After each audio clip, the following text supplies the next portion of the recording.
אבל מתי פשוט הוא בן אדם שהוא כאילו לא מבזבז זמן. נגיד יש לנו שעה אילוף, זה כל כך אינטנסיבי. אני מרגיש שאני כאילו, אני מתעייף כמו הכלב. כל החושים חדים. אז יש לי כלבה, קנה קורסו, בת 8 חודשים עוד מעט, גורה. מתי מאלף אותה מאז שהיא בת חודשיים.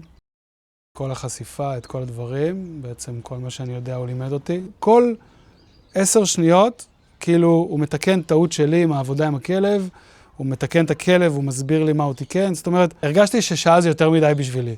הוא גם תמיד אמר לי, כאילו כלב אחרי שעה, 20 דקות שאתה עובד איתו באילוף, הוא גמור. ככה אני הרגשתי, כאילו... אני יכול להגיד שמתי עושה פולו-אפ על העבודה שלך בעצם כל הזמן.